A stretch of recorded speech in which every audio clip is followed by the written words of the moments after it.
Halo,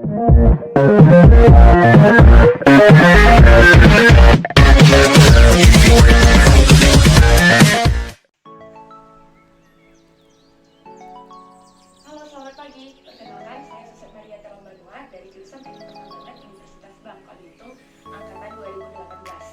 Buat kalian yang pengen tahu tentang metode pencegahan daerah asam tambang, yuk kumpul kita belajar bareng. Jangan lupa like, komen, dan subscribe. Selamat menyaksikan. Judul tugas saya kali ini yaitu studi kasus pengelolaan air asam tambang atau sediment drainage di PT Bumiranto Energi Kabupaten Tapin, Kalimantan Selatan. Lokasi kegiatan pertambangan ini merupakan peta lokasi dan aksesibilitas wilayah izin usaha pertambangan PT Bumiranto yang terletak 108 km sebelah timur laut Kota Banjarmasin dan dapat ditempuh dari Kota Banjarmasin lewat jalur darat sepanjang 102 km sampai rantau atau ibu kota Kabupaten Tapin selama kurang lebih 3 jam dengan kondisi jalan beraspal. Kemudian jarak dari kota rantau sampai lokasi kegiatan pertambangan sendiri sekitar kurang lebih 12 km. Penyebab air asam tambang. Pengairan air asam tambang biasanya berasal dari yang pertama lubang bukaan tambang atau pit, kemudian unit pengolahan atau crusher yang dikembalikan lagi ke lingkungan, kemudian juga yang dialirkan ke kolam pengendapan melalui perparitan, juga yang mengelilingi tempat pengelolaan atau stockpile yang menghasilkan air asam tambang.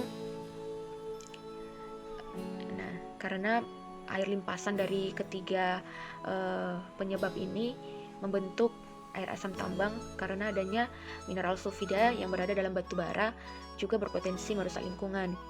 Air tersebut bereaksi dengan mineral sulfida atau pirit dan oksigen yang akhirnya teroksidasi sehingga membentuk air asam tambang. Proses pengaliran air asam tambang. Yang pertama, kolam pengendapan atau settling pond merupakan kolam yang berfungsi untuk menyaring dan mengendapkan lumpur-lumpur hasil dari penambangan yang terlarutkan oleh air sebagai tempat mengolah air sebelum dialirkan ke sungai, terutama menetralkan pH yang bersifat asam. AAT tidak hanya berasal dari kegiatan pertambangan, tetapi bisa juga dari proses penghancuran batu bara seperti yang saya katakan sebelumnya. Jadi sebelum batu bara masuk ke dalam alat penghancur atau crusher, biasanya batu bara disiram dengan air yang bertujuan untuk mengurangi debu yang dihasilkan ketika proses penghancuran dilakukan, serta pada saat crusher beroperasi juga dilakukan penyiraman untuk membersihkan crusher dari partikel-partikel batu bara. Nah, kemudian dilakukan pemompaan pemompaan menggunakan multiflow MF380. Nah, hasil pemompaan dari kegiatan crusher ini dialirkan ke kolam pengendapan settling pond, itu pada gambar yang paling bawah.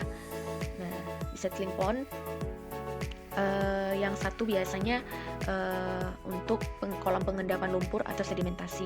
Kolam kedua dan ketiga berfungsi sebagai kolam penambahan tawas dan kapur, dan kolam terakhir pada settling pond berfungsi untuk kolam parameter atau acuan, karena biasanya air di kolam terakhir ini akan langsung dialirkan ke badan sungai. Jadi sebelum dialirkan ke badan sungai, maka harus dicek terlebih dahulu menggunakan pH air atau biasanya disebut dengan alat pH meter. Nah, proses pemompaan air asam tambang. Pemompaan bertujuan untuk memindahkan atau membuang air dari tempat yang rendah, yaitu dari sumuran atau sump, pada lantai kerja penambangan ke tempat yang lebih tinggi atau keluar tambang. Limbah cair yang berada di tambang atau dari tempat pengolahan atau crusher terlebih dahulu dipompa ke settling pond, kolam pengendapan 1, seperti pada gambar sebelumnya. Jadi air yang berada pada kolam pertama mengalir ke kolam kedua melalui saluran yang dibuat zigzag antara kolam yang satu dengan saluran ke kolam yang lain. Pada kolam yang kedua dilakukan proses pengolahan limbah atau yang disebut dengan kolam penawasan atau pengapuran. Nah, pencegahan air asam tambang. Penempatan selektif yaitu menempatkan batuan yang berpotensi membentuk air asam tambang PAF atau potential acid forming dengan batuan yang tidak berpotensi, yaitu NAF atau non acid forming ke tempat yang terpisah dengan cara ditimbun. Nah, inilah gambarnya yang di sebelah kanan bisa dilihat bahwasanya PAF atau potential acid forming berada di tengah-tengah dan dikelilingi oleh batuan NaF, yaitu batuan non acid forming. Biasanya batuan non acid forming ini seperti batu kapur, batu gamping, batu dolomit, dan lain-lainnya. Yang penting batu NaF ini tidak berpotensi AAT sehingga dapat menetralisir PAF. Ya. Kemudian yang kedua, pencegahan air asam tambang dilakukan dengan memanajemen tanah. Tujuannya yang pertama, memisahkan tipe tanah secara benar sehingga pencampuran dan degradasi kualitas tanah pucuk tidak terjadi. Nah, kemudian yang kedua, menjamin kualitas tanah pucuk sebagaimana adanya struktur, nutrisi tersedia digunakan dalam rehabilitasi. Nah, pengelolaan air asam tambang. Yang pertama, active treatment teknologi, yaitu teknologi yang memerlukan operasi, perawatan, dan pemantauan oleh manusia berdasarkan pada sumber energi eksternal dan menggunakan infrastruktur dan sistem yang direkayasa.